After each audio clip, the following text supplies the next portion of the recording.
Olá, seja muito bem-vinda, seja muito bem-vindo, meu amigo pedrático, você que é aficionado em pedras naturais.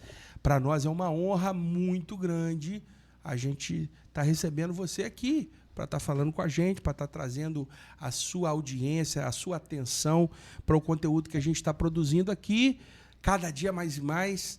O Pó de Pedra tem crescido em audiência, em relevância. Quero agradecer a todos vocês que já se tornaram fãs do programa. E você que está chegando agora, você que está conhecendo agora o nosso podcast aqui, você é muito bem-vindo. Você tem cadeira cativa aqui para a gente. A gente está precisando de pessoas como você. Pessoas que gostam de estudar sobre direito, pessoas que gostam de conhecer personalidades do direito, atores do direito, operadores do direito, pessoas que estão aí construindo, contribuindo, colocando um tijolinho na nossa tão combalida justiça, né? A gente está aqui vivendo momentos difíceis, nada mais do que oportuno do que a gente mirar uma atenção nos advogados, promotores de justiça, né, juízes. A gente não teve juiz aqui ainda não, mas promotor a gente já teve. E a gente tem muito prazer em dar voz a essa área, tanto da economia quanto da sociedade, que tão brilhantemente faz bem, né? Regula, é um salzinho no nosso caldeirão, no nosso caldo de sopa aí dessa sociedade tão intrincada que nós vivemos. Hoje eu estou recebendo uma advogada aqui, né, muito prestigiada. Ela é uma pessoa muito querida no meio, tem clientes maravilhosos, domina temas espinhosos do direito, né? E que pouca gente, às vezes, tem estômago para falar e para tratar. Mas ela, com muita maestria, tem conduzido uma carreira de sucesso, uma carreira brilhante. Ela tem um posicionamento conhecido, inclusive na instituição OAB, né? Ela preside a comissão prerrogativas aqui no capítulo sul capixaba, aqui na região do sul do estado, em Cachoeiro de Itapemirim, região. Ela é a nossa querida Marcela Daltio. Tudo bem, Marcela? Tudo bem, Bruno. Obrigada pelo convite. Boa noite a todos. Obrigada por me convidar para estar aqui. Quero dizer que tanto eu quanto os advogados estamos à disposição da OAB, né? O que você precisar de nós, qualquer tema que você precisar, estamos aqui para somar, para contribuir e para dar a nossa soma, né, nesse programa. Muito bem. Pó de Pedra Jurídico está aí com todas as nossas empresas que acreditam nesse projeto. Cada empresa dessa aqui que você está olhando aí, são empresas que ajudam a gente a criar essa atmosfera e entregar esse programa. Já quero pedir desculpas antecipadas aqui, porque tem me dado um pigarrozinho, eu tenho tomando água, estou me tomando, como é que é o negócio lá? Xarope, e não melhora. Então vai relevando aí, que muita gente pegou gripe aí por essa semana. Eu peguei. Né? Todo mundo tive que tomar antibiótico. Também. Agora, Marcela, a primeira pergunta que eu vou fazer para você, que é muito séria e muito importante, se você tem essa resposta para me dar, né? Não sei. Por que você dá o tio e não dá o primo? Sobrenome de italiano abrasileirado. Na Itália era Dauti com T mudo. Alguns com U, outros com L. E aí veio para o Brasil, acrescentaram o I e o O. Então tem Daltios com U e tem Daltios com L, T e O, como é o meu caso, né? Aí você dá o tio mesmo, não tem jeito. Agora, quando a gente era adolescente, você já deve ter ouvido muito essas piadinhas, né? Nossa, direto. A minha, sabe o que era? O quê? Meu nome é Bruno de Abreu Ramos, né? Então, o tal do Bruno de Abreu, se não pagar nem eu ouvia. E aí, depois, quando veio as novelas, né? Era um tal de Bruno Mezenga. Aí depois veio o Bruno e Marrone. Mas eu nunca dei muita confiança e os apelidinhos não pegaram. Mas o pessoal brinca, né? Brinca. Os meus apelidinhos de escola era por causa da testa. Tem uma testinha meio generosa. Menina, eu tinha uma professora, eu vou falar aqui se ela assistir, não tem problema nenhum, que eu não estou denegrindo a imagem de ninguém. Não vou ser processado, porque eu só vou falar o nome. Uma professora que o nome dela era Márcia. Desculpa. E a Márcia dava aula pra gente, eu não vou falar a escola também, né? Aí é demais. E aí a molecada zoava ela, porque foi naquela época que saiu o ET de Varginha. E ela tinha um formato do rosto bem assim, magrelinha, né? Com um testão, né? Testão, e a cara dela ia afunilando assim. Então, a gente chamava ela de ET de Varginha, só na boca miúda, né? A Márcia ET de Varginha. Menina, um belo dia, a gente foi pegar lá esses negócios, como é que chamava antigamente, que ficava dando presença e falta? Chamada. Chamada lá, aqueles caderneta, não sei. Caderneta de chamada. Chamada, não sei o que lá. Menina, a gente descobriu que o nome dela não era Márcia, o nome dela era Marciana. Aí nós montamos no pelo dela, a professora com cara de ET de Varginha é Marciana. Beijo pra você, professora. Ela já passou esse trauma já. Quem vai mandar dar aula para adolescente, né? Aí não tem jeito. Gente. Não, hoje em dia é bullying, né? Hoje em dia o povo tá muito bobo. Tudo é meu advogado. Vou acessar meu advogado. É assim mesmo. Já pega o celular, já grava, que o advogado já manda. Manda. A minha advogada eu já tentei processar uns 3 aí, mas eu não sou processador, não. Eu não tenho processo contra ninguém. Então, tem alguns contra mim aí, mas eu não tenho processo de ninguém, não. Olha só, minha amiga Marcela Daltil, muito obrigado pela sua presença. A gente vai falar sobre um tema, você é advogada, se especializou na área criminal, né? Mas quando pinta uma causa assim, de família, vara de família, você pega? E eu indico os advogados que trabalham em parceria comigo, né? Às vezes eu recebo alguma porcentagem na comissão dos honorários, às vezes isso é normal, não. Né? Isso é prática de mercado. Às vezes não, dependendo da situação. Às vezes eu consigo fazer alguma causa de outra área, se for algo mais simples. Aparece muita coisa para amigo, para parente, a gente acaba fazendo o que está ao meu alcance, né? A gente quer servir, né, Marcelo? A gente quer servir, só que... Tem uma missão, sobretudo, né? Que a gente se formou na profissão e tem que servir. Né? Exatamente. E nem tudo é dinheiro, eu sempre falo isso. É isso aí. Né? E também a questão de você ajudar. O serviço é a ajuda e muitas vezes é algo que é tão simples. Apesar de eu atuar numa área bem complexa, eu sou tão da paz, sou muito a favor. Como é que você faz para encarar aquela turma pesada lá que você lida? Do mesmo jeito que eu tô com você. É? Com serenidade. Principal minha marca, transparência. Eu gosto de jogar muito limpo com o cliente. Muito limpo. O pessoal diz que tem o tal dos temperamentos, né? Eu não estudo psicologia não, mas a gente sabe que tem o tal do colérico, o tal do... Como é que é o outro lá? É o colérico, o fleumático, sanguíneo. Eu acho que eu sou tudo isso aí. Mas e melancólico. Melancólico. Eu sou tudo esse negócio aí. Eu entendi que eu tô... Mas eu tinha um problema, assim, eu sou muito falante, por isso que eu tô fazendo um programa de entrevista e de bate-papo, né? Porque a gente fala, fazer o quê? Cada um nasceu com dom, né? Não me bota para jogar bola, que eu sou um terror. Mas para falar aqui a gente entende um pouquinho, né? Tem que aprender muito ainda, mas alguma coisinha a gente já sabe. Mas cada um tem uma competência. E eu fico vendo, assim, teve uma época que eu estava muito enérgico para conversar com as pessoas, muito altivo. E hoje eu já estou mais da paz, eu delego mais. Hoje eu estou com a equipe aqui, né? A galera do Pó de Pedra aqui rodando e tal. E eu tinha muita dificuldade de delegar, né? Eu sempre centralizava muitas coisas. E hoje eu estou delegando mais. E, isso aqui é fulano que resolve, isso aqui é Beltrano. Enfim. E você, para lidar com uma causa tão difícil, pessoas que estão em momentos emocionais abalados, pesados, estão em momentos difíceis da vida, momentos intransigentes da vida, tudo isso tem que ter um trato diferente, refinado, né? E isso a faculdade não ensina, né, Marcela? Isso só é a prática, né? E foi exatamente a palavra que você usou, é o dom, né? Quando eu comecei a me interessar por essa área, recebi muitas críticas, principalmente da minha família, né? Por ser mulher. Vai virar advogado de bandido? De porta de cadeia. Porta de cadeia? E existe um preconceito, existe uma resistência, existe uma dificuldade natural, né? Quem está de fora vê como uma profissão muito perigosa, uma profissão muito exposta, uma profissão que a gente corre muitos riscos.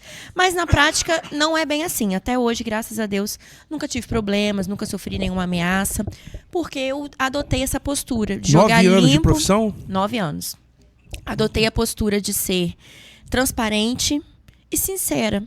Então, quando o cliente chega no escritório, eu falo, olha, sua situação é grave, aqui a gente tem possibilidade disso, possibilidade daquilo. E eu acho que o principal da advocacia é não prometer o resultado, porque o resultado é a caneta do juiz. Deixa eu te falar, aquela parada que que a gente assiste muito em filme, falando, não, tudo que você falava será usado contra você no tribunal. Isso é verdade mesmo ou é só historinha de filme? Não, é de filme. Aqui no Brasil, inclusive, a nossa Constituição permite que você se mantenha em silêncio durante o seu depoimento ou seu interrogatório, porque você não é obrigado a produzir prova contra si mesmo. Aquela velha história que eu não sou obrigada a soprar o bafômetro. É verdade, você não é obrigado, porque isso seria produção de prova contra você. Mas diante do aumento dos casos de crimes de trânsito, de pessoas embriagadas dirigindo e se envolvendo em problemas, hoje a gente tem uma situação em que os policiais eles podem fazer um termo, eu esqueci o nome agora, um termo de constatação. Então, o policial que tem fé pública, é um funcionário público, né, representa o Estado, ele vai escrever ali se você tem características que ele presenciou de embriaguez. Olhos vermelhos, hálito etílico, dificuldade de equilíbrio, vestes desordenadas, né, fala embolada ou com dificuldade de pronúncia de algumas palavras. Então, esse laudo, esse atestado de constatação, ele também tem sido bem válido nos processos. A verdade é que o certo é de se dirigir não beba, né? É o ideal, é o cenário ideal. Mas a gente sabe que acontece e eu acho que não vai parar, tá, Bruno? Eu não acho que vai parar, não. Vai parar sim, sabe por quê? Porque dentro de pouco tempo vai acabar esse negócio de motorista. Vai ser tudo carro autônomo. E aí, a gente não pode deixar os robôs ficarem bêbados. Exatamente. Nem as inteligências artificiais. Eles já estão desobedecendo algumas ordens humanas, né? Tá, é um problema isso aí. O que vai dar? A revolução das máquinas? Não é? Mas eu acho que essa questão dos carros automáticos, os carros sem pessoas dirigindo e controlando, acho que ainda está um pouco longe de ser, assim, 100% comum. Por exemplo, aqui em Cachoeiro, que é o interior. Ah, cara, eu não acho não. Não acho não. Acho que não? Não, tipo assim, a gente vai ver isso mais um pouquinho lá na frente, mas isso vai ser comum. Eu acho que essa transição que a gente está passando aí é sem volta. Mas isso enfim, é verdade. Mas enfim, a gente veio aqui para falar de outra coisa. Mas isso também é conversa, gente. Aqui não tem pauta, não. A pauta é a gente te agradar. Se tá gostando, deixa um joinha aí. Segue nós, segue o canal. Marcela Daltio. A gente veio aqui para falar sobre golpes de internet. E falando de inteligência artificial, falando de crimes contra patrimônio, etc, etc, etc, etc. A gente tem visto esse número escalando de maneira estratosférica, né?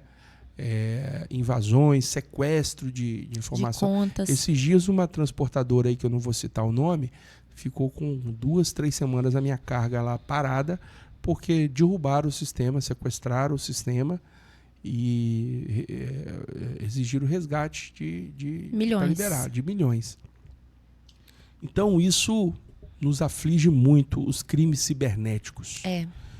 Eu queria que você começasse explicando para quem não é familiarizado com esse tema, para nós, para mim também, que eu não me debruço sobre esse tema, o que está acontecendo em termos legais, em termos de comportamento da sociedade, em termos da visão, a ótica dos operadores do direito, como é que está essa realidade do Brasil hoje?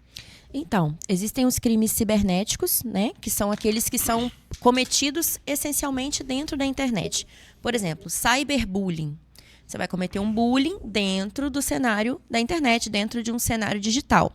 O cyberstalking, que é uma pessoa que está te perseguindo em redes sociais. A gente também tem o stalking fora do meio cibernético, né? O crime de stalking ele é caracterizado a partir do momento que a pessoa começa a te perseguir por meio digital, por meio físico, de qualquer modo, te causando ameaça, te causando mal-estar, te causando transtorno. Então, o que eu tenho percebido? A gente está usando cada vez mais a internet. A gente só usa a internet hoje para tudo. Nós somos lascados. É para tudo. E a gente vai usar cada vez mais. A gente compra praticamente tudo pela internet hoje. Até a loja que a gente compra, você viu no site, você viu no Instagram, você recebeu numa lista de transmissão do WhatsApp. Então, a tendência desses crimes, os crimes estarem aumentando na rede social, na internet, é porque a gente está usando cada vez mais. O nosso celular, ele entrega a nossa vida todinha hoje. Tá tudo rastreado, né? Tudo rastreado. Para quem você ligou, quais sites você entrou, quem você segue, até o que você apaga, a polícia consegue recuperar. Então, o celular hoje te entrega tudo. Não existe mais segredo no mundo digital. Por a gente ter um aumento do uso da internet, dos celulares, de computadores, tablets, enfim, é natural que o número de crimes também aumente. E agora, o que me preocupa é a inteligência artificial, que foi criada para nos ajudar. né, a tecnologia como um todo, é para ser nosso auxiliador. E está jogando contra nós. Porque a gente tem situações em que a inteligência artificial consegue criar o seu rosto, a sua voz, um vídeo como se fosse você, e envia para sua família, envia para sua empresa. Isso pode causar um prejuízo enorme. É a questão de resgate, igual você falou, né? Eu vi um vídeo que a pessoa mandava um vídeo para o pai pedindo dinheiro, como fosse aqueles videozinhos do WhatsApp, né? E não era menina, era um golpe. E o pai caiu. Como que não cai? O número da menina, a imagem dela, a foto, né, a imagem, a voz, os trejeitos, igual. Então, eu percebo que a criminalidade tem a inteligência para servir para o mal. Se usasse essa mesma inteligência para servir para o bem, a gente estava ótimo. Mas eu queria que você explorasse um pouco mais. Você é uma advogada que lida com esse assunto. Eu não sei se provavelmente já tem causas nesse tema aí lá no seu escritório. Fala um pouquinho o que tem chegado, assim, qual é a preocupação. Porque a gente está falando de maneira. Traçando um panorama. Queria que a gente botasse uma lupa sobre o assunto para a gente desenvolver aqui o pensamento. Porque eu também queria entender como é que é essa gravidade. Porque eu tenho minhas resistências a tratar desse tema, né? E depois eu quero até me esclarecer com você sobre isso. Mas antes de falar a minha opinião, o que penso, eu quero te ouvir melhor sobre isso. Vamos lá, então vamos... O mais comum, ficou até entre os 10 crimes praticados na internet, entre os 10 primeiros de 2024. Golpe do Pix. A pessoa te manda uma mensagem, se passa por um amigo, por um familiar, por um funcionário, pede dinheiro. Minha conta está com problema, a pessoa deposita. Eu já atendi clientes que perderam R$3.600. É muito dinheiro. Para você mandar, né, no Pix, assim, à vista, porque você se desespera, você se compadece com a situação da pessoa. Imagina, se é um filho, um irmão, uma esposa, aconteceu um problema, meu telefone deu problema, eu troquei de número, preciso que você mande esse Pix agora. A pessoa manda. E eles têm um poder de convencimento. Eles têm um poder de persuasão. Negativo, mas tem. Tanto que a maioria das pessoas cai. A gente vê golpes menores e vê maiores. Já peguei de R$3.600. Eu tenho um cliente que perdeu R$27 mil num golpe, que ele estava procurando um carro para comprar e ele entrou num site de leilão. Gostou do carro, negociou pelo WhatsApp. Eles passaram documentos que, para quem é leigo, os documentos pareciam verídicos. O que eu desconfiei como advogada no primeiro momento, a conta para depósito era em nome de um terceiro. E aí, logo eles mesmos embaixo no documento, colocavam que a empresa autorizava fulano de tal, CPF tal, a receber os valores, porque era um preposto, né? Usaram uns termos que convencem uma pessoa que é leiga. E o meu cliente fez um Pix de R$27 mil e perdeu o dinheiro. Perdeu o veículo, né? Claro, o veículo nunca existiu, era foto de internet. Mas isso aí se caracteriza como golpe virtual? Caracteriza. Porque a pessoa, ela espelhou um site que existe, ela espelhou um site, entendeu? Para poder fazer isso. Não, ela não usou o mesmo nome, mas ela usou as mesmas características. Então, quando a pessoa vai no Google e digita, esse site aparecer primeiro do que o site oficial. Entende? Eles têm umas técnicas, um avanço nisso que eu não entendo. E aí, enfim, essa pessoa perdeu e nós entramos na justiça e tentamos recuperar esse dinheiro. Conseguiu? Não conseguimos. A pessoa sumiu no mapa? Sumiu do mapa. Apavorou. E aí a gente pede para oficiar o banco, geralmente são bancos digitais. Então, o banco digital, para você abrir uma conta, ele não te pede a documentação que um banco físico pede. Então, esse dinheiro bate na conta e são contas de passagem. Bate e some no mesmo dia. Dispersam os valores quando são valores maiores. Geralmente as pessoas que têm essas contas são pessoas laranjas ou são pessoas que nem sabem que o nome dela está sendo usado. Também fui procurada por um cliente nesse sentido. A gente acabou não evoluindo na conversa. Mas usaram o nome dessa pessoa para abrir uma conta digital. Transitou um dinheiro, com certeza proveniente de golpe, né? Proveniente de forma ilícita na conta dela. Ela foi acionada para se explicar. E ela falou que ela nunca teve essa conta. Alguém criou uma conta com o nome. Então, às vezes, vai aparecer ali para você, o Pix caiu na conta do X. E, às vezes, esse X, ele tá integrado, né, naquele grupo ali que está praticando golpes, naquele grupo que está de má fé. Ou não. Mas, às vezes, ele não tá. E aí, como é que a gente prova? A própria pessoa tem que fazer a sua defesa. Marcela, é difícil. Nesse ponto é complicado. Muito. Esse ponto aí é complicado. O que você acompanha no cenário? O que a lei, o que o parlamento, né? O que os representantes aí do povo aí, do Congresso, têm tomado de iniciativa? O que os bancos têm tomado de iniciativa? Quais são as tomadas de decisão para dirimir esses problemas? Primeiramente, eu recomendo que as pessoas desconfiem de ofertas muito distantes da realidade, sabe? Se você está procurando uma moto para comprar e essa moto tem um valor de mercado de 20 mil e você achou um anúncio na internet, que seja num site, que seja num Facebook, naquela parte de bazar, né, de compra e venda, em site de compra e venda mesmo, você achou por 8 mil, tem alguma coisa errada.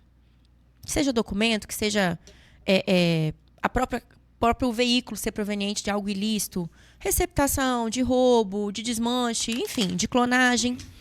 Então, o que eu percebo? A nossa legislação ela está se atualizando, né? A gente não tinha crime virtual até pouco tempo atrás, agora a gente tem.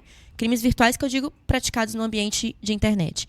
Então, a nossa legislação ela tem começado a mudar. O próprio crime de stalking foi um crime que foi incluído recentemente na nossa legislação. O que é o stalking? Stalking é o crime de perseguição. Então, vamos separar o stalking aqui, vamos botar ele num outro cesto. Vamos. Porque eu primeiro queria falar de golpe. Stalking, eu quero falar depois sobre marco civil da internet. Pode ser? Pode. Que aí eu vou falar sobre liberdade na internet. Mas falando sobre golpe, eu vejo assim o papel do advogado muito limitado. Você fica muito frágil. Como é que você vai resolver isso? Como é que vai achar uma pessoa que não tem rastro? A gente tem os nossos meios, né, de pedir à justiça que encaminhe ofícios para órgãos, para instituições, para tentar encontrar, mas às vezes a gente até encontra a pessoa. Ela não tem nada. Né? Aquele dinheiro já foi dissipado, é como eu falei, às vezes a pessoa é um laranja, foi usada, ou às vezes a pessoa nem sabia que o nome dela estava sendo usado em algum tipo de golpe, em algum tipo de quadrilha, em algum tipo de organização. Vou te contar uma experiência que eu tive em 2018, não, em 2017, sei lá, entre 2015 e 2018, algum ano desse aí. Eu era vendedor da Marbrasa. Ligou um cara, eu nunca vou esquecer, de Itabuna, na Bahia, com um pedido de 3 carretas de Siena ou de Itaúnas. E eram materiais que a empresa que eu trabalhava na época não vendia. Ele vendia um Branco Desirê. Eu falei, cara, eu não tenho esses 2 materiais, eu tenho um Branco Desirê. E ele, manda a foto aí, deixa eu dar uma olhada. E o Branco Desirê, ele era branco, mas a característica dele é bem diferente. Ele tem umas pintinhas pretas, né? É diferente, para quem quer Siena, não é o Branco Desirê que ele está querendo, mas é um branco, né? É a mesma coisa você falar, eu quero chocolate e você comprar um chocolate meio amargo se você não gosta de azedo, né? Tem vários chocolates. Bom, e aí ele falou, gostei desse material, pode ser, você tem essa quantidade aí? Tem. E tal. E o cara me mandou um cadastro. E eu, na minha época de vendedor, eu nunca tinha recebido um cadastro tão bem estruturado como o dele. Todas as informações estavam lá, até balanço de jornal, não sei o que lá, todos os documentos da Receita, tudo filé bonitinho, referência comercial, estatuto e o caramba 4. E levei para o financeiro, na minha amiga querida Isabel. Isabel, estou te citando seu nome aqui, fica brava comigo não. E a Isabel fez tudo dentro do procedimento, né? E aprovou o cadastro de 500 mil de limite pro cara. De cara. De cara. Nunca tinha acontecido isso.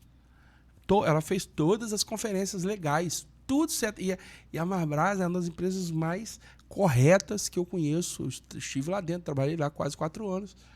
E se o cara tiver uma dívida de um celular de R$45 no CPF do terceiro sócio lá, ela breca a venda. Na minha época, não sei hoje, mas deve ser o mesmo padrão. E aí, Isabel, Bruno, tem limite de 500 mil, o pedido ia dar 300 mil, mais ou menos.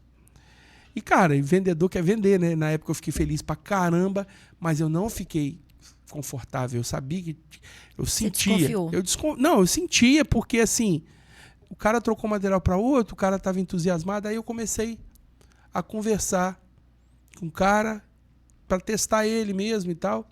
Cara, olha só, a venda é muito grande, a gente precisa dar um sinal de 100 mil, acho que a compra ia dar 300 mil. não, eu vou passar aqui pro meu financeiro. E o rapaz, o fulano falou o nome, eu não me lembro agora exatamente como foi, mas alguma coisa nesse sentido. Vou falar com fulano, papapá, e depois, e vamos fazer assim e tal, não sei o que lá. Aí passou um dia, pô, cara, eu tô mandando a carreta aí, meio que pressionando, né? Aí no outro dia eu fui falar com o cara, aí ele foi e falou assim, cara, não, a Madalena mudou o nome da menina do financeiro. Era João, passou pra Madalena, né? Não, ela vai fazer. Aí na hora que ele falou assim, eu falei, cara, pera lá. Aí o que eu fiz? Itabuna, Bahia. Liguei para um clientão meu, Paulo, seu Paulo. Ô, seu Paulo. Seu Paulo da PS. Paulo, empresa assim, assim, assado, tal. Fica no endereço tal. Fala, rapaz, eu não conheço essa empresa não. Nunca ouvi falar dessa empresa não. Não é possível, cara. Os caras são grandes, tem uma estrutura gigante e babá. Rapaz, não tem não. Aí, mas como é que é o nome do cara? Rapaz, pera aí. Aquele jeito de baiano, pera aí, que vou te enviar uma foto. Vou lá no lugar onde está esse escritório para você ver. Tirou uma foto, era um imóvel com característica de abandonado. Né? Não tinha esse nível de interatividade que tem outro, mas já tinha Zap, já tinha. Ele tirou uma foto, mandou a foto para mim, o Marcela, o lugar abandonado. E aí, o cara, ele sabia quem era o cara, era um picareta que vivia de dar golpe. Aí eu fui na minha supervisora Adriana, infelizmente essa venda é um golpe. Depois de já ter trabalhado, não sei o quê, não vendemos. Essa aí, o crédito é meu, porque foi eu que suspeitei e averiguei. E isso é muito comum, esse tipo de golpe, né, cara? Se eu te falar que eu já passei por isso, porque eu acho que todo mundo que mora em Cachoeiro já trabalhou em marmoraria alguma vez na vida. Eu trabalhei por alguns meses, cobri férias de uma menina, licença maternidade, e foi exatamente isso. Chegou um cadastro, eu fazia o cadastro, né? Fiz o cadastro, passei para a pessoa que aprovava e na hora a pessoa tinha um pouco mais de experiência do que eu, porque já trabalha com mármore e granito há mais tempo. E ela falou assim, entra no Google Maps e procura esse endereço nesse local. Isso tem, antes de eu advogar, uns 10 anos por aí. Entrei no endereço, né, que o nosso cliente tinha passado. Era uma casinha, uma casa residencial, mas uma casa pequena, uma casa simples. Não era compatível com o que ele tinha passado. Igual você falou, que era uma empresa grande, séria, movimentava não sei quantos mil, não sei quantos milhões. Na hora a gente desconfiou que era golpe. Não tem como, impossível. Não tem. O cara, quando não tem foto, o cara e a outra parada que aconteceu foi o contrário. Agora eu que estou contando as histórias, mas para poder ilustrar o seu tema. Esse foi um outro caso. E aí eu já estava na Qualigram. Um cara que eu atendia. Olha que doideira isso que eu vou te falar, hein? Fica registrado aqui, o seu pilantra vagabundo. Tinha um cara de Minas Gerais, Belo Horizonte. Esse cara tinha uma marmoraria lá.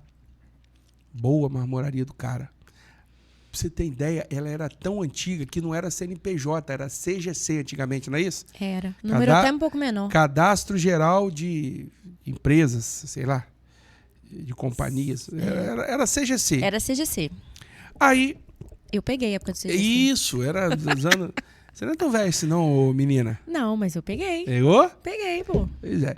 Enfim, cara, a marmoraria do cara era muito consolidada. Extrema, antiga, dos anos 60, 70, sei lá, eu. E aí, o cara, na foto de WhatsApp dele, não tinha foto dele. Na época, estava em voga aquele negócio da Friboi lá, do Joesley Batista. Que estava todo dia na mídia lá, o Bensalão, não sei o que lá, da Dilma lá e tal. E aí, estava a investigação para prender esses caras aí da Friboi lá. A foto de WhatsApp dele era do Joesley Batista. E a cara do Joesley Batista estava aparecendo todo dia. Aí eu falei, cara... olha que doideira como é que o criminoso atua na mente, né? Eu falei, cara, por que você botou a foto do Joesley aqui? Ah, rapaz, isso é uma brincadeira. Com a brincadeira que eu fiz aqui com o pessoal aqui, com os amigos. Eu tô brincando com os caras, implicando com ele. Vou ter a foto do Joesley. Aí falei que é amigo do Joesley, sou o Joesley. E isso foi tão forte que eu salvei o número dele na minha agenda como Joesley Batista. Você acredita nisso? Eu salvei o contato dele como Joesley Batista. Esqueci até o nome dele. Pra você ter como é que o vagabundo age. O cadastro do limpinho. E ele comprou uns 3 anos comigo, pagando religiosamente em dia. E aí, fui pra Qualigram até... Aí, ele começou a fazer uma compra em comum.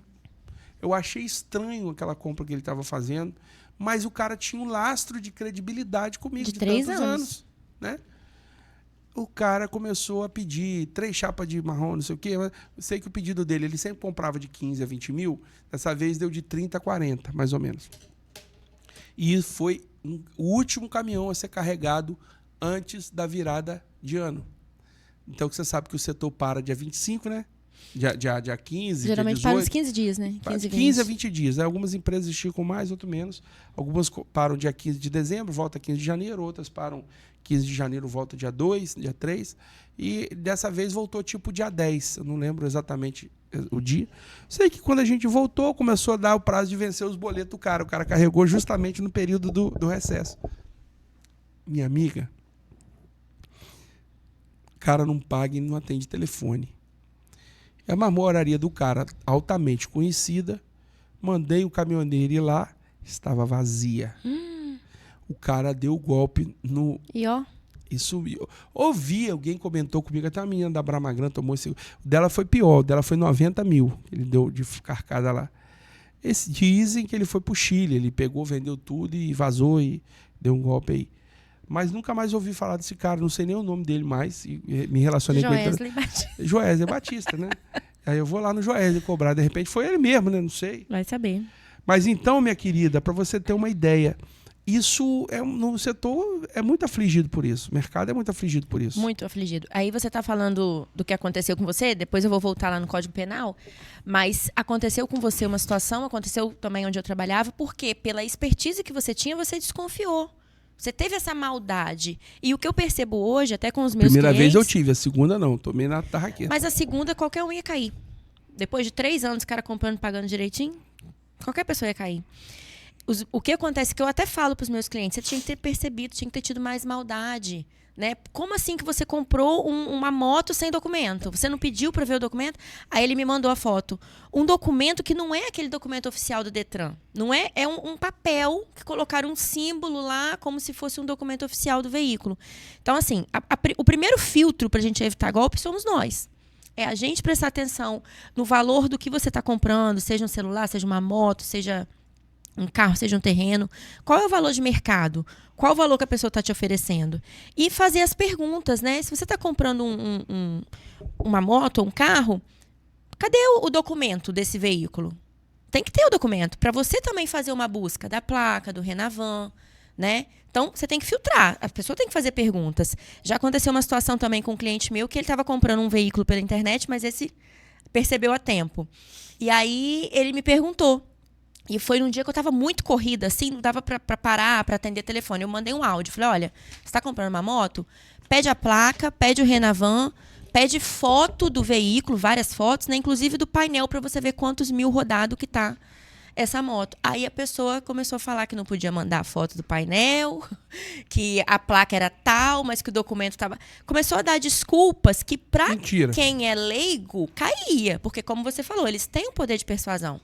E aí eu falei com ele, sai fora que é golpe. Você tem certeza, doutora? Eu falei, olha, eu tô lotada de audiências hoje, mas sai fora que é golpe. Passou um tempão depois, ele foi descobrir que realmente era. Porque quem quer vender não vai dificultar informações básicas e pertinentes. Se eu estou vendendo um carro, óbvio que eu vou querer te mandar foto de tudo que você me pedir. Manda foto do motor, faz um vídeo. Quantos mil rodados? Eu não vou negar essas informações, se eu estou de boa fé, concorda? Então, quando a pessoa começa a não te passar as informações, ou te passa informações que você começa a desconfiar, que não bate com aquilo, você tem que ligar. Na sua opinião, não sei se você já pensou sobre isso, tanto como uma pessoa que está ligada ao AB, né, que é um conglomerado, né, que é uma entidade dos arquitetos, dos advogados, quanto você mesmo, qual a solução para resolver isso? Tem solução? Penso direto. Até voltando àquela pergunta que você tinha feito, o que as instituições têm feito? Eu percebo que bancos, por exemplo, têm aumentado os níveis de segurança digital. Né? Tem pedido mais de um tipo de acesso. A gente faz no próprio WhatsApp aquele reconhecimento em 2 etapas, né?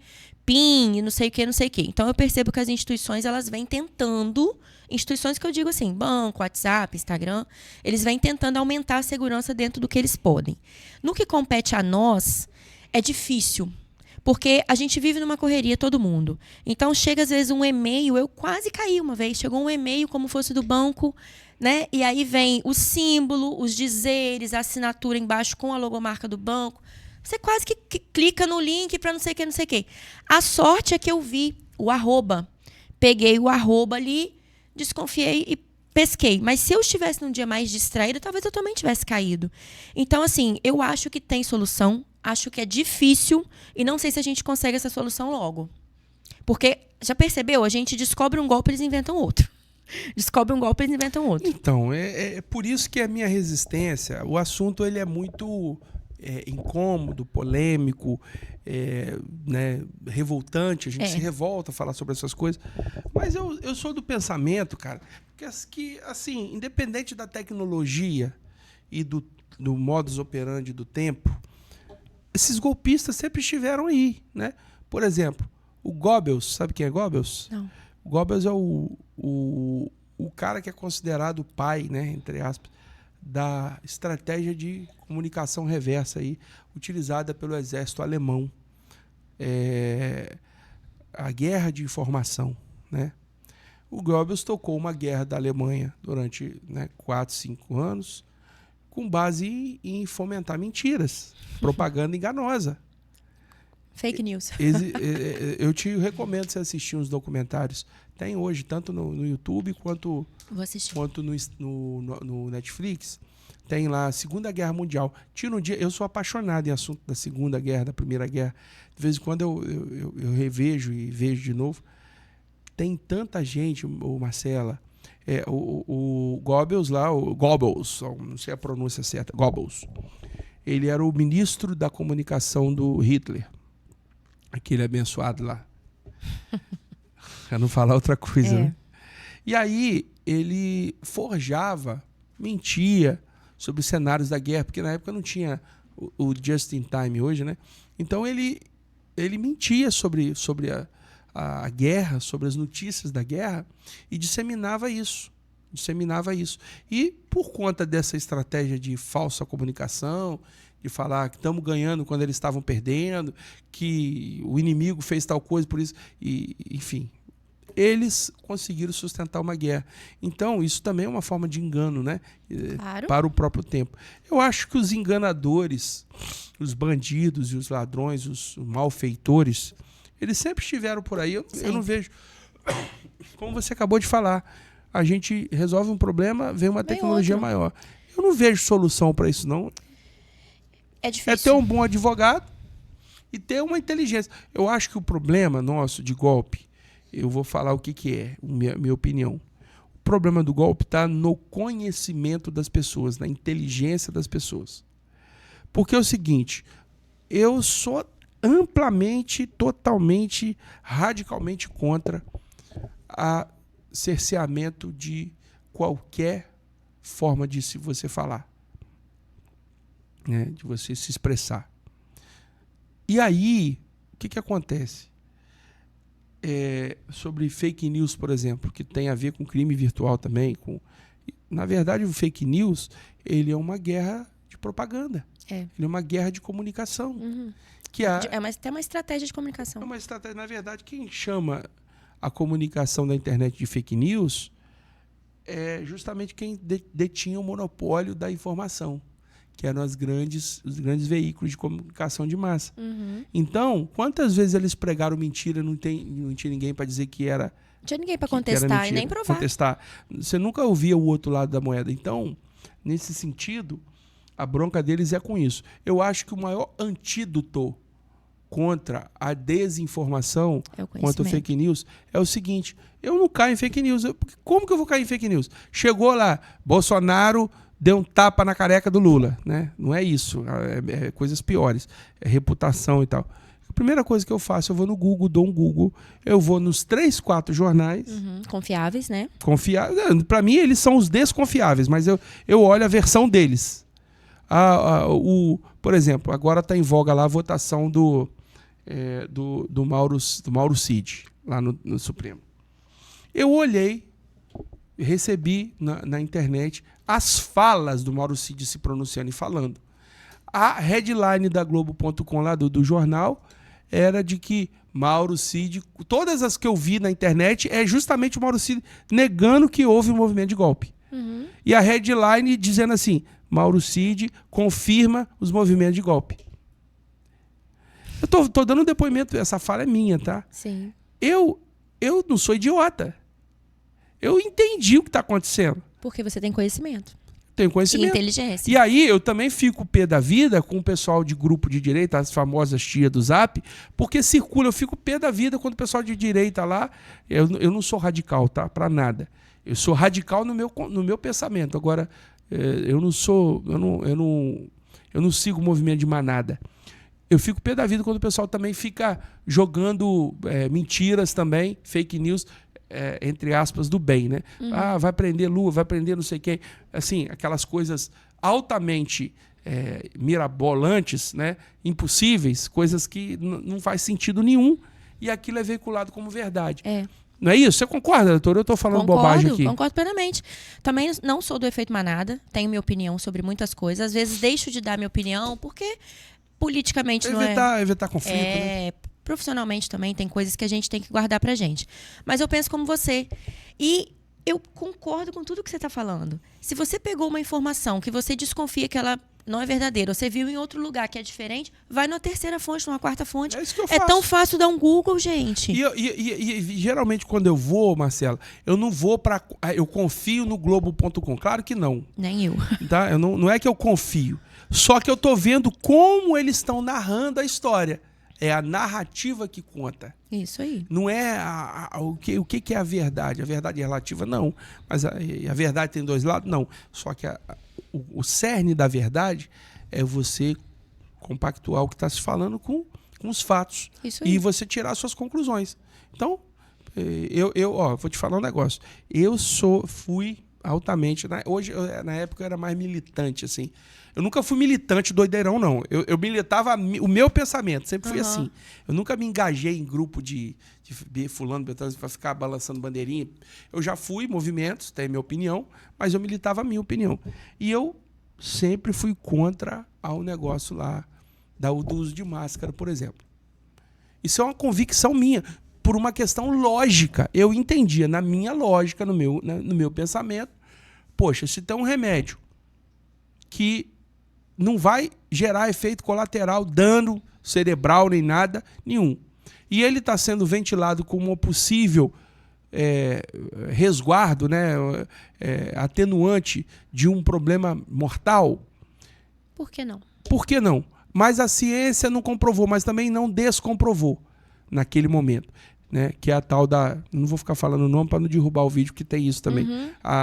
Começa com Clu lá, né, e termina com a quina da mesa. Né? Então, eu não militei, né? Assim, não fiquei... Mas eu tinha minha convicção, falei, por que não? Qual o problema que isso vai causar? Não tem dano colateral. E aí, é uma questão de lógica. Primeiro, que a própria ONU, ela dava as informações lá. Uhum. A primeira delas, eu não vou lembrar os números exatos, pois eu gravei isso durante a pandemia, que, olha, o nível de contágio é alto, mas o nível de mortalidade é extremamente baixo. Eu acho que era 0,5%, alguma coisa assim, ou 1% de contaminação. Então, o nível de mortandade e mortalidade era baixo. E aí, como é que você vai conseguir tapar um nariz de contato num ambiente? Você vai se fechar dentro de uma casa, imaginar que aquele ar contaminado não possa entrar, que você vai botar uma máscara em que o ar é menor do que o pigmento da máscara e você não vai ser contaminado. Exatamente. Uma questão de lógica, concorda, Marcela? Ou eu tô falando bobagem aqui? Eu concordo. Quem que fica 24 horas de máscara? Minha Ninguém filha, ficou. não tem como. Ninguém ficou. Aí você tá entendendo? Eu pensei isso também. Quando você sai na rua, você é obrigado a colocar. Mas quando você entra dentro de casa, você tira. Porque... Aí o pior... Aí o ar não vem, não? Outra coisa. E você pega aquela massa cheia de micróbio, cheia de sujeira, fica respirando aquele ar, respirando gás carbônico, respirando troço contaminado. Que tinha que trocar a máscara de não sei quanto em quanto tempo, lembra disso? A gente não dava conta nem de comprar máscara no filha começo. Fica em casa que nos economia a gente vê depois. Os caras foram pra televisão pra falar isso. Eu lembro. Eu não tenho raciocínio pra entender que isso é mentira? Eu não tenho raciocínio para entender que isso manipulou e agora está vindo à tona. Só que a mídia tradicional não veicula isso. Não dá o braço a torcer. Porque eles querem, tem os interesses dele. Mas tudo bem. A gente já está entrando em outra seara. Não é? Mas voltando de internet, tem a ver com tudo que nós estamos falando. E o que aí você pensa desse negócio aí, desse marco civil da internet, então, desse STF querendo legislar? O que você pensa disso tudo? Eu sou contra também. Eu sou a favor da liberdade de expressão. Entendeu? Desde que a sua liberdade de expressão não cometa crime contra outra pessoa. Perfeito, ué. Mas Esse é o limite. a gente já não tem um Código Penal? Exatamente. A gente já não tem um Código Civil? O Código Penal, por exemplo, é de 1940. Então, ele não tem crimes digitais, óbvio. Quase 100 anos atrás Mas qual não crime tinha. que tem? Calúnia, difamação? Injúria. A liberdade que a gente tem na internet, o limite dela é onde começa o seu direito.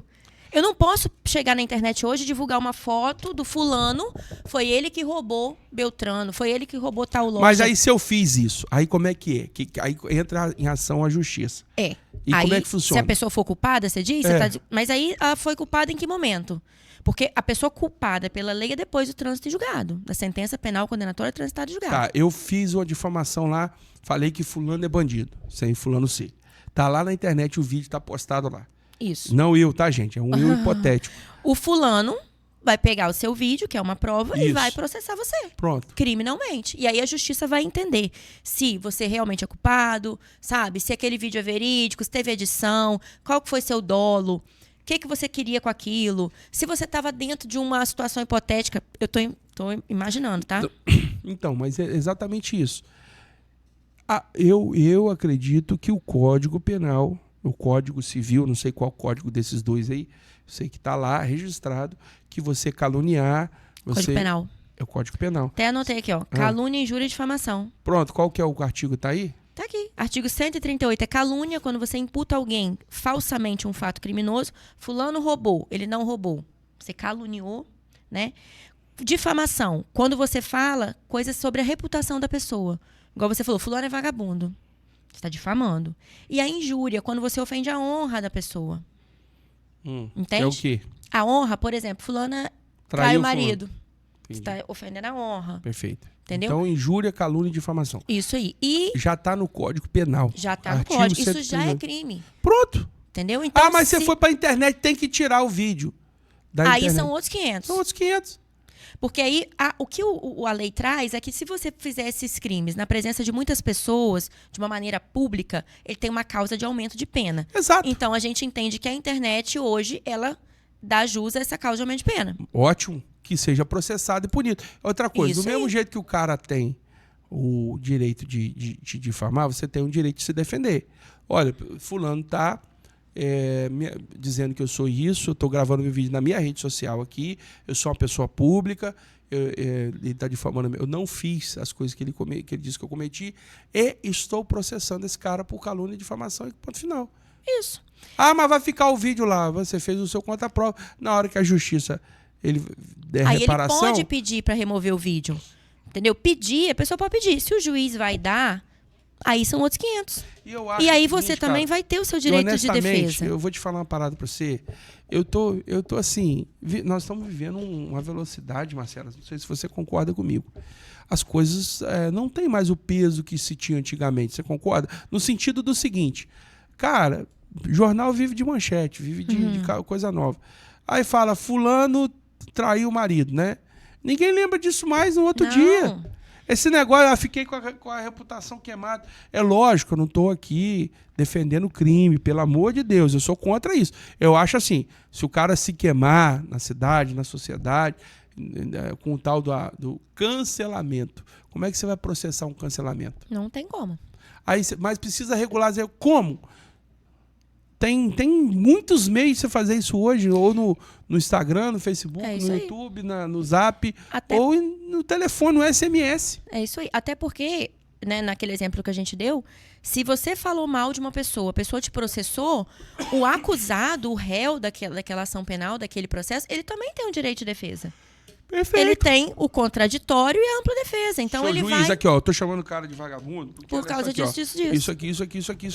Isso aqui me denegriu, me prejudicou, me trouxe problemas. Ou então, vou dar um exemplo aqui hipotético, imaginário.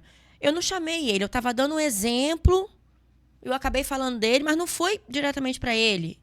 Não sei, mas pode Ó, ser. Pode ser um vídeo editado. Eu postei um vídeo de meme, uma vez a gente tem uma página de meme, que é o Vendedores Ganham do Brasil, que a gente fica alimentando lá com causos, né, do dia a dia do mercado empresarial.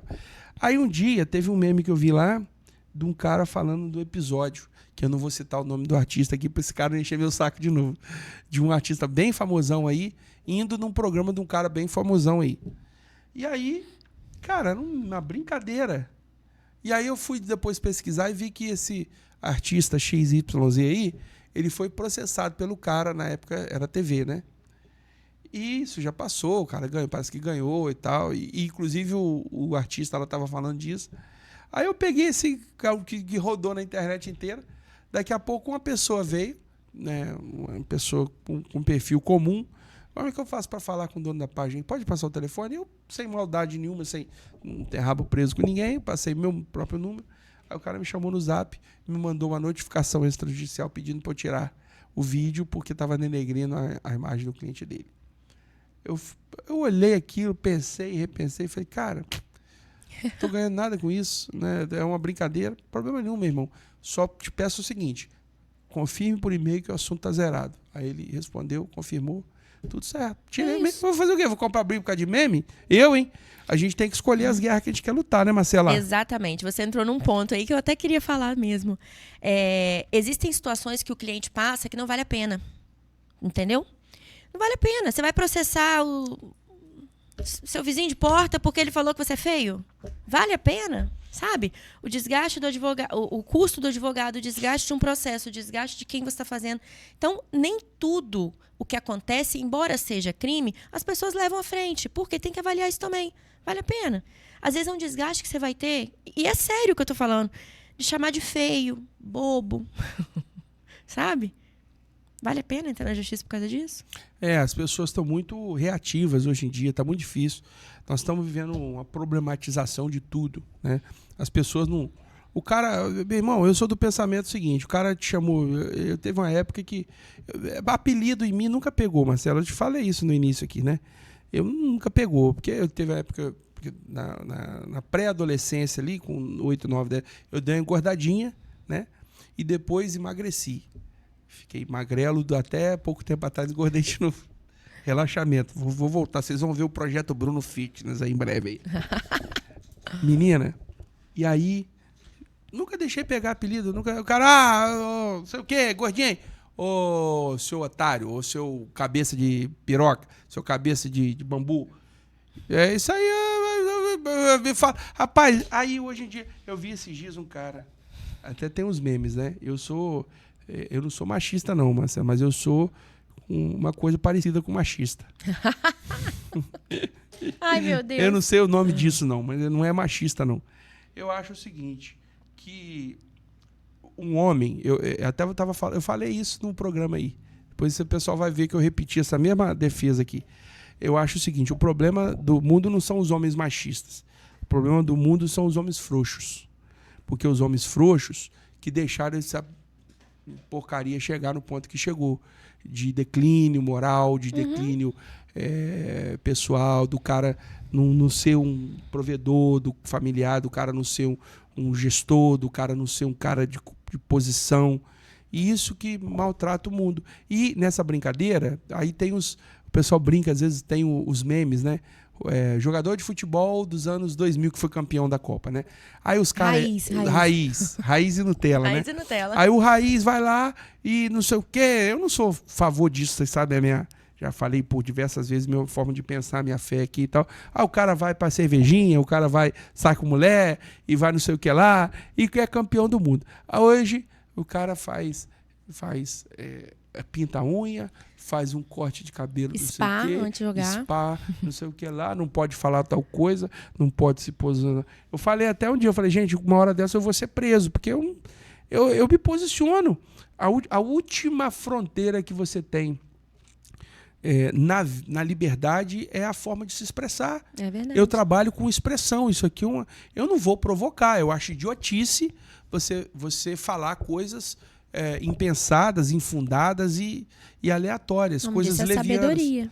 Lógico, eu não vou falar uma coisa aqui, tem 1 milhão de coisas. Eu não vou criar um problema gratuito, como aquele bicho lá, o Monark, criou. Eu acho que aquilo não é uma coisa assim, o cara tem que pensar demais. Isso igual algumas vezes aqui no nosso bate-papo mesmo, você falou, não, isso aqui eu não vou falar. Eu também pensei algumas coisas, não, isso daqui eu não vou falar. A gente não precisa se expor, não vou... óbvio, Exatamente. de maneira gratuita. Pô, eu não tô comprando briga com ninguém, eu tô ganhando o quê? Eu vou mostrar que eu sou machão? Meu irmão, o cara pediu pra eu tirar o meme lá, eu vou ligar pra meme? Não, eu sou o cara, meu direito, cadê? Eu não cometi crime. Vou meu advogado. Não, meu amigo, tira esse trem, não tô ganhando nada com isso. E aí, nesse sentido, Marcela, voltando, né? Eu creio que a sociedade precisa ser mais proativa. Recentemente, teve um cara que apareceu chorando na televisão aí, que diz ele que foi... O cara perguntou, como é que foi a partida? Aí ele falou, vocês não viram, não, que eles me xingaram, que eles fizeram bullying comigo. E, honestamente, com todo o respeito e carinho do mundo, e eu sei que eu não quero ser... que a minha opinião seja aceita. Eu só estou expressando a minha opinião. Eu acho que, meu irmão, o cara xingou, disse, isso aí... Desculpa, isso aí que você está falando que eu sou é você. Te lascar, rapaz. Um monte de bunda lá, um monte de camarada Zé Ruela aí falando um monte de bobagem. Vocês são tudo um monte de bobo. É assim, vira as coisas, vai embora. Não é assim? Você tem que ter poder de reação, rapaz. Você tem que enfrentar a situação. Mas hoje aí vai para a justiça. Aí vai para criar uma celeuma. Não, porque é isso. Aí, voltando na frase que você falou, escolha as guerras que você quer lutar. Tem guerra que não vale a pena, sabe? Às vezes é contra uma pessoa que também se fala, pra que eu vou fazer isso? A pessoa já tá com a vida dela toda afundada. O maior prejuízo que ela tem é ela mesma, a própria existência. Meu irmão, todo mundo que lutou contra mim tá pior que eu, tá na merda e eu tô tocando a vida aqui com dificuldade, não tem nada fácil pra mim. Mas eu tô sobrevivendo, cara. E eu acho que é assim que é a vida, né, doutora Marcela? É um dia de cada vez. Você que lida com pessoas que às vezes estão no fundo do poço e, de repente, essas pessoas tomam as decisões certas e aprumam a vida. Por aí? A maioria, não. Não? Então, estatisticamente falando, não é Marcela, estatisticamente falando, a maioria acaba virando um círculo vicioso, não consegue sair. Não, aí nós estamos falando de um outro problema, né? Que aí a vida do cara... Inclusive a perspectiva de vida para quem vive né? Mínima, baixa. Bem baixa. É baixa, né? Mas você diz a pessoa que comete um erro. A pessoa que comete um erro aí na sim, vida, a pessoa comete um erro, às vezes é preso, às vezes toma um prejuízo financeiro de uma indenização. Não é a pessoa que está na vida, né, errada, né? Essas pessoas aí, a expectativa de vida delas é baixa. Vida e de mudança são pequenas, mas existem os cases de sucesso. Eu tenho, inclusive, clientes meus que são cases de sucesso. Romperam, estão bem. Mas, assim, a pessoa que comete... E, detalhe, todos nós estamos sujeitos a errar. Eu estou sujeita, quem está assistindo está sujeito. É diferente de você, talvez, querer errar, querer fazer algo ilícito, é uma coisa. Mas, às vezes, sem querer, você faz. Uma situação culposa ou uma situação que você perde a cabeça. Todos nós temos dias ruins. E aí aconteceu um BO. Você vai bancar aquele BO, vai resolver aquilo da melhor maneira possível, vai seguir a vida. E é assim que funciona. Muito bem. É isso, cabeça erguida. Doutora Marcela, eu teria muitos assuntos para falar. Acho que a gente falou bem aí, falamos dos crimes de internet, né? Procure seu advogado. O escritório da doutora Marcela é especialista nesse assunto. E tem outros advogados bons aí também, né, doutora? Claro, sempre um advogado da sua confiança, né? E... Por último, assim, a gente, como eu te falei, eu quero te trazer mais vezes aqui. Eu acho que o papo Obrigada. fluiu. Você gostou do bate-papo? Adorei. Você estava perguntando o que eu vou falar, não fluiu? Fluiu. Eu falo com a galera, a pessoa que não está acostumada, a pessoa fica assim, quer me passar roteiro, como é que vai ser as perguntas? Eu acho, pode até ser que funcione, ficar fazendo roteiro. Quando você nasceu? Eu acho que não flui. Eu acho que não vai dar bom. Eu prefiro o que a gente fez hoje, que eu acho que fica espontâneo. Até quando a gente foge um pouco do tema e volta, eu acho que isso traz autenticidade. Só vou te fazer uma crítica aqui, ó. Eu ganhei uma agenda da Davi e a Thaís de advogados. Quero esperar o seu presente, que agora eu vou ficar ganancioso agora. Eu tô ganhando tanto presente dos meus convidados que me traz uma canetinha, nem que seja um brochinho, eu vou querer um brochinho. Pode ficar tranquilo. Marcela capricha nos presentes, tá? Ah, então, Marcela, agora eu vou ficar virapidão. Agora eu fiquei mal acostumado, né? Próxima vez que eu vier, eu vou trazer um presente bom, mas você vai ter que mostrar. Pra mim poder mostrar que eu paguei minha dívida. Então pronto, aí nós vamos fazer esse bem bolado aí. Marcela, dá um recado final aí para um empresário que às vezes está passando por um problema digital, né, de golpes, ou então essa coisa de sequestro de dados, que é um crime muito sofisticado, envolve hacker. O que o cara tem que fazer para se proteger e qual o papel do advogado nesse processo?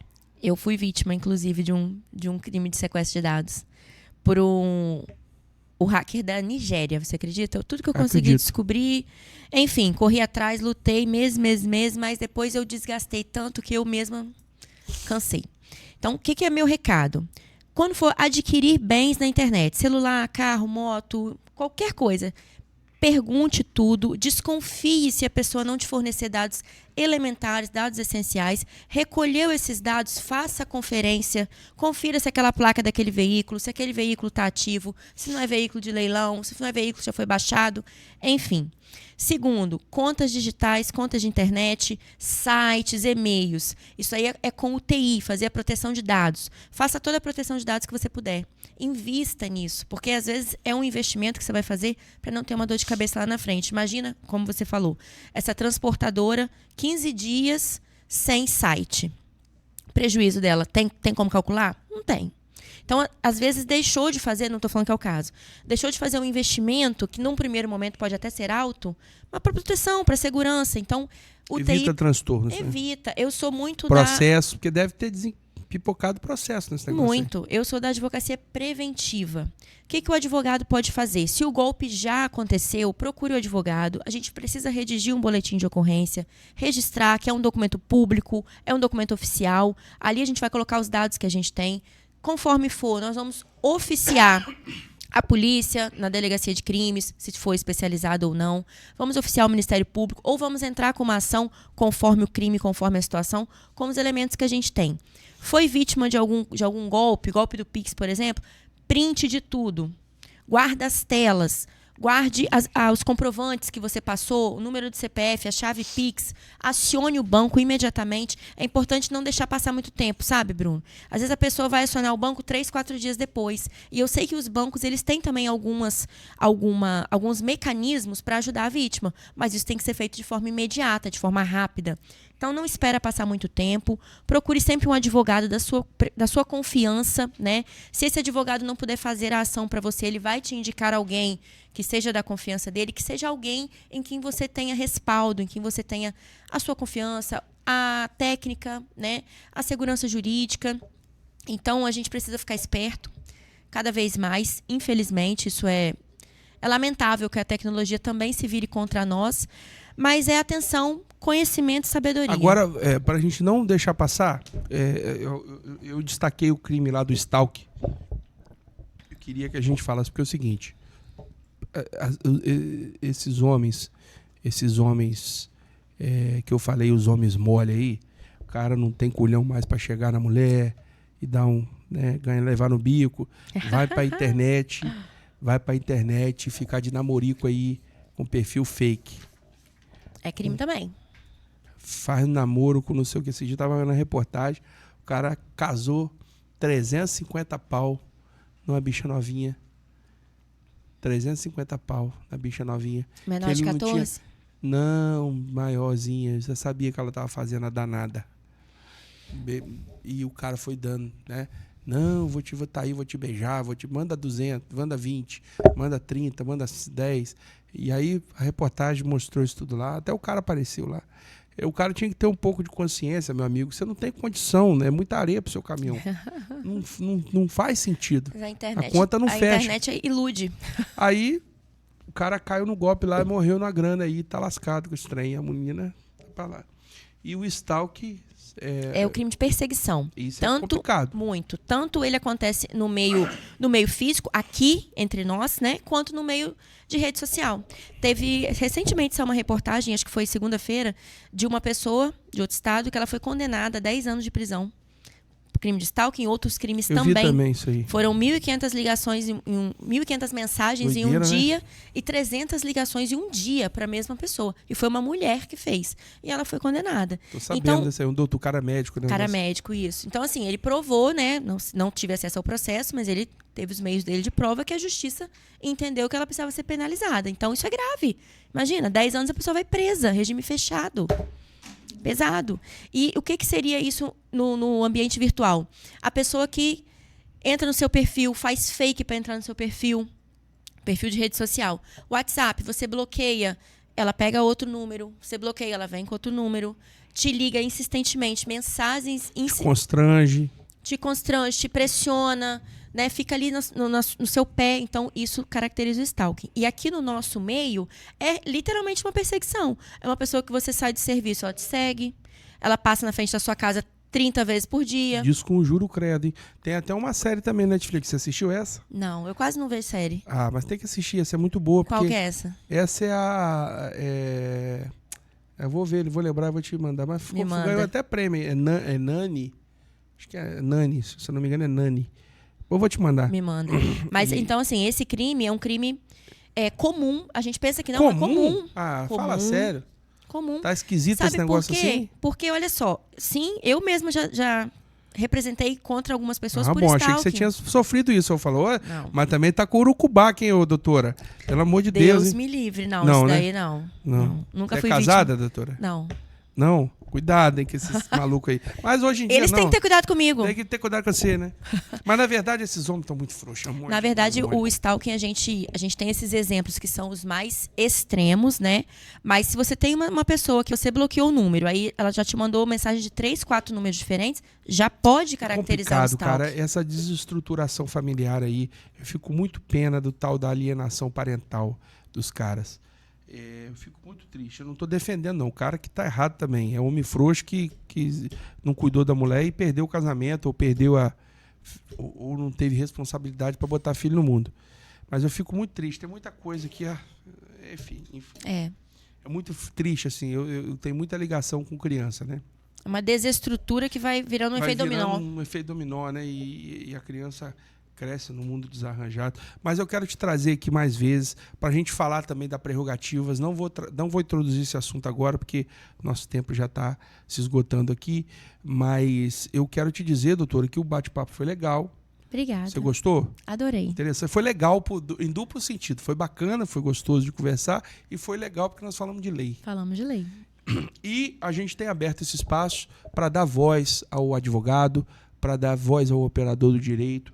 E você que está acompanhando, chegou aqui até o final desse vídeo, eu quero te pedir, siga esse canal. Ah, eu não quero não, estou vendo no celular. Para um pouquinho, bicho, segue esse negócio aí, fortalece esse trabalho. A gente tem uma equipe grande aqui, a gente tem uma estrutura fantástica e estamos produzindo um conteúdo aqui com muito carinho, com muita receptividade.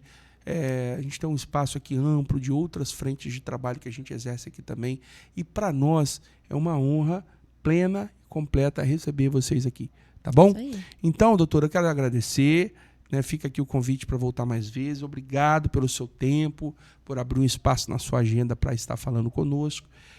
Conteúdo de qualidade. A gente tem selecionado, sim, os advogados para falar. Como temos convidado e profissionais que têm relevância para vir aqui deixar um bom bate-papo, uma boa mensagem, que esse programa aqui te abra os olhos, te advirta, te gere reflexões e que você cuide melhor da sua presença online, cuide melhor dos seus dados, cuide melhor das suas operações na internet, virtuais ou presenciais. O mundo está aí e o mundo... Todo dia sai um esperto e um bobo de casa. É isso? Não seja o bobo. Que a gente seja sempre esperto. Bora. Muito obrigado, valeu. Aqui no Pó de Pedra, você já sabe, falar de pedra ficou mais leve. Obrigado por sua companhia.